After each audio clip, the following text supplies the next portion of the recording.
De Zeeuwse brandweer moest veel te vaak uitrukken, terwijl er helemaal geen brand was. Je staat onder de douche, daar komt wat stoom vanaf, met andere woorden water. En die brengt dus de brandmelder in alarm. Maar dat soort meldingen zijn nu verleden tijd. En verder vandaag. Een rechtszaak over niet bestaande stroomaansluiting. En we gaan klussen met de burgemeester van Goes.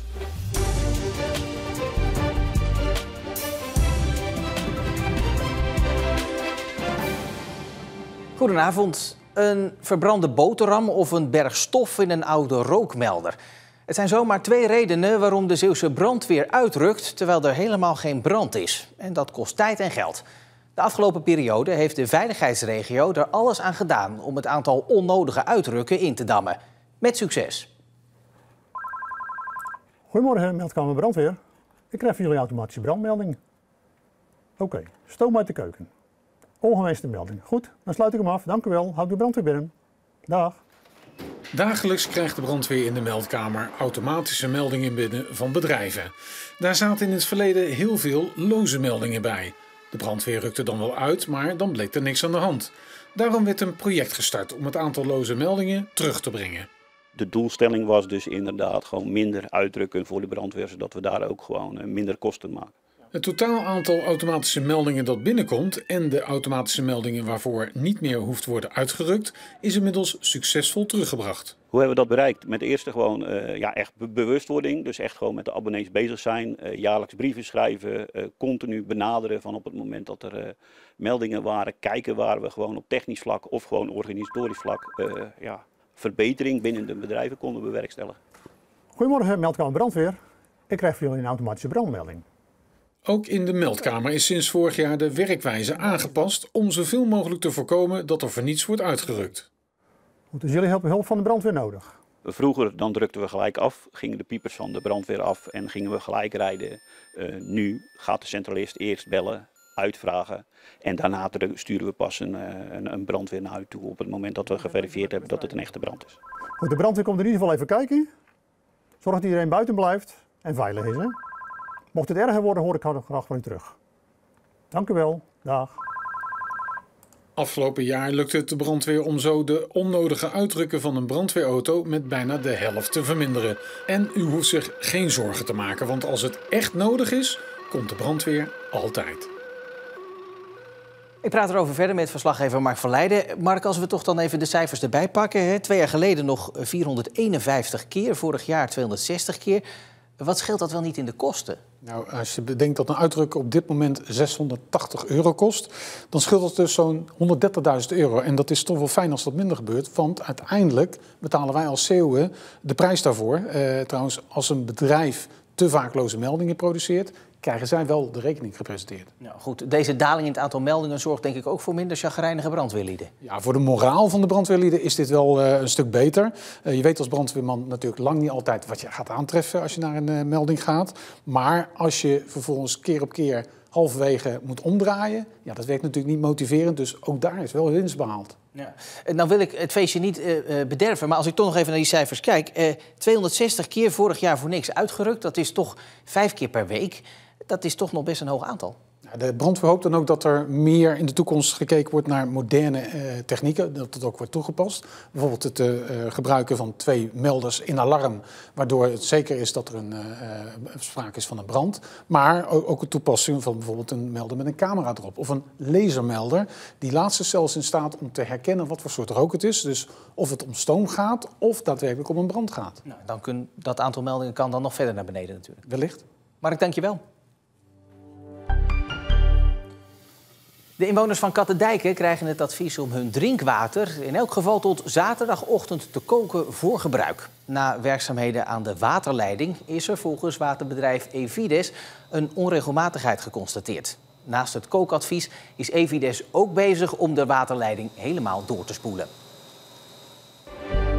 Zeeland moet soms te lang wachten op informatie vanuit het Rijk als het gaat om grote projecten zoals de bouw van nieuwe kerncentrales. Dat zegt provinciebestuurder Johannes de Bat. Hij sluit zich daarmee aan bij een brief van Raymond Knops, die door het Rijk is aangesteld om alle overheden op één lijn te houden. Volgens Zeeland moet er vooral ook meer tempo gemaakt worden. Het kabinet wil dat er meer grutto's komen, maar de provincie is niet blij met de plannen. Het gaat niet goed met de weidevogel en van Europa moet Nederland daarom maatregelen nemen. Maar Zeeland en nog een aantal andere provincies vinden de plannen van het kabinet onrealistisch en onhaalbaar. Vooral omdat ze er geen extra geld voor krijgen. Opluchting en verbijstering vandaag in de rechtbank van Middelburg. De bekende schrijver Kees Slager ligt al maanden in de clinch met netbeheerder Stedin over een spookmeter. Een stroomaansluiting bij zijn huis die er helemaal niet is. Een ruzie die hij vandaag in de rechtszaal zou uitvechten. Maar tot zijn grote verbazing stond hij na 5 minuten alweer buiten. Vol strijdlust loopt hij vandaag de rechtbank in. Stedin beschuldigt hem van stroomdiefstal. In zijn huis in Poortvliet zouden namelijk 2 meters zijn. Eentje met en sinds 2015 eentje zonder energiecontract. Dat betekent dus dat 10 jaar lang heb ik via een mij onbekende meter stroom afgenomen volgens hun beschuldiging zonder een energieleverancier te hebben. Hoewel Stedin de meter niet kan vinden, sturen ze hem wel een dwangbevel en dagvaarding. Iets waar de 87-jarige Slager veel last van heeft gehad. Als schrijver is hij namelijk haastig bezig aan zijn laatste boek. Ja, want voor je het weet ben ik doodjok. Door alle stress lukt het hem niet om zijn autobiografie af te schrijven. Al 2 maanden denk ik dat ik totaal van streek ben en er niet meer aan kan werken. Vandaag hoopte hij een punt achter dit geschil te zetten, maar niet zonder strijd. Wat blijkt, Stedin was nergens te bekennen en heeft alle klachten een week geleden ingetrokken. Dus ja, totale opluchting, maar tegelijkertijd ook verbijstering. Want ze hebben een week lang mij niet even bericht dat ze de zaak hebben ingetrokken. En dus kon hij weer terug naar Poortvliet. Netbeheerder Stedin heeft nog niet op onze vragen over deze rechtszaak gereageerd. Een 22-jarige Terneuzenaar die in Sint-Jansteen een seksafspraakje met een 12-jarige probeerde te maken, hoeft van de rechter niet de cel in. Wel moet hij zich laten behandelen. De man probeerde via social media af te spreken met een meisje. Haar moeder kwam daarachter en nam het gesprek over. En toen hij kwam opdagen voor een date, bracht de moeder van het meisje hem naar het politiebureau. Ooievaars uit natuurpark Het Zwin vliegen minder ver om te overwinteren. En ze vinden voedsel vaker op afvalstortplaatsen. Het natuurpark over de grens bij Katzand volgt een aantal ooievaars met zendertjes. En normaal vliegen ze na de zomer tot ver in Zuid-Europa of Afrika. Maar nu bleef een jonge ooievaar hangen in Noord-Frankrijk. Volgens het natuurpark passen de ooievaars zich aan de veranderende omstandigheden, zoals de beschikbaarheid van voedsel. De 81-jarige Nel Kouters van Gelderen uit Middelburg heeft vandaag een koninklijke onderscheiding gekregen voor haar jarenlange inzet bij verschillende veteraneninstellingen. Mijn man is een veteraan van Nieuw-Guinea. Heeft daar 1,5 jaar gezeten. En die wilde altijd iets voor veteranen doen, omdat het in Zeeland er nog niet was. En zodoende zei ik van, nou ja, ik help wel mee. Inkopen voor de kantine, vrijwilligers werven, koffie zetten, schoonmaken. Niets is Nel te gek. En ze blijft zich dan ook nog lang inzetten voor de veteranen. Maar wat moet je thuis allemaal doen? Ik ben er met z'n tweeën, de kinderen zijn de deur uit. Dus zolang ik het kan, doe ik het. Goes is booming en dat komt goed uit, want Zeeland moet groeien. Dat zegt burgemeester Kees van der Bos, de eerste SGP-burgemeester van de gemeente. Hij is deze zomervakantie 1,5 jaar aan de slag in Goes. Tijd dus deze zomer voor wat bezinning en om te klussen. Geen verre trips voor Kees van der Bos en zijn gezin. Het is de hele vakantie klussen in het nieuwe huis. Bent u handig? Nee, ja, niet echt handig. Ik heb geen 2 rechterhanden, maar ik kan wel gaatjes stoppen. Ik kan kitten, ik kan wat schilderen, behangen, dat lukt mij ook nog wel. Wat dingen ophangen, dat gaat ook over het algemeen goed.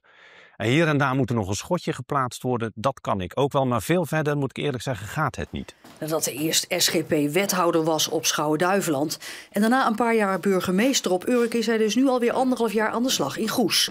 Een groeiende gemeente met steeds nieuwe projecten, woonwijken en bedrijventerreinen. En onlangs de 40.000ste inwoner. Dat was een fantastisch moment. Ja? Waarom? Ja. Ja, kijk, we hebben zelf ook kinderen. Ik heb ook nog in dat kleine grut gezeten, om het zo maar eens te zeggen. En dan kom je bij ouders binnen die een fantastisch mooie baby hebben. Dat is 1. En dat is dan ook nog eens een keer de 40.000ste inwoner, waarmee wij een inwonersgrens in de gemeentewet overgingen. Ja, dat zijn voor een net beginnende burgemeester zijn dat natuurlijk. Ja, dat wil je hebben voor je gemeente. Dat is toekomst. Groei is ook de strekking van het provincieplan Zeeland 2050. Daarin staat dat er veel meer inwoners nodig zijn om vacatures te vervullen en scholen en winkels in stand te houden. Van den Bos snapt die visie. Zeeland laten groeien en Zeeland beter neerzetten in Den Haag, dat heeft Zeeland op dit moment echt nodig. Als we dit niet zouden doen, dan denk ik dat we ons bestuurlijk geen knip voor onze neus waard zouden zijn. We gaan hier aan de slag met een nieuw ziekenhuis. In 2029 hopen we dat de bouw daarvan plaats kan gaan vinden. Op dat moment moet er wel voldoende personen hier wonen om de ziekenhuiszorg overeind te houden. Maar als we naar commissaris van de Koning Hugo de Jonge luisteren, ja, die zou het liefst zien dat de Zeeuwse steden in omvang verdubbelen. Hè? Goes 80.000 inwoners. Ziet u het voor zich? Ja, dat is iets, dat moet je nu typisch aan de gemeenteraad overlaten. Laten zij daar uitspraken over doen. Goes wil groeien en Goes moet zelf beraadslagen van, en hoe willen wij dan groeien? Tot hoe ver willen wij dan groeien? En het gaat niet alleen om inwoners, het gaat erom dat je een betere stad maakt. En daar zijn wij nu met elkaar naar aan het zoeken om te zorgen dat dat in Zeeland 2050 ook zijn plaats kan krijgen, ook voor Goes. Het was 1,5 jaar geleden even wennen, een SGP-burgemeester voor Goes, dat net gastheer was geweest voor Roze Zaterdag. Maar zijn geloof speelt volgens Van den Bos geen allesbepalende rol. Ze beginnen meestal over het punt van, nog een lekkere frisse jonge burgemeester. Dat is wat ik vooral aan reacties terugkrijg. En ja, ik ga overal naartoe. Ik ben werkelijk waar, overal word ik ook uitgenodigd. Daar Carnaval, hè, zagen we u ook al? Ik doe ook de sleuteloverdracht bij carnaval inderdaad. Ik ga naar iftarmaaltijden, ik ga naar kerkdiensten, noem maar op. Ik ben er, want ik ben burgemeester van iedereen. En dat is waarmee ik gesolliciteerd heb. En dat is hoe ik het ambt hier ook invulling geef. Als je dat niet kunt, moet je ook geen burgemeester worden.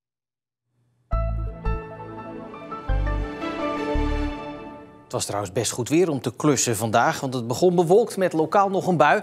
Maar de zon kreeg 's middags de overhand en het werd vooral aan zee zonnig weer. Morgen vaak bewolking, af en toe zon, vooral 's avonds een enkele bui. Vrijdag zijn er opklaringen, maar ook een paar regen- en onweersbuien. Tot zover Zeeland Nu voor vandaag.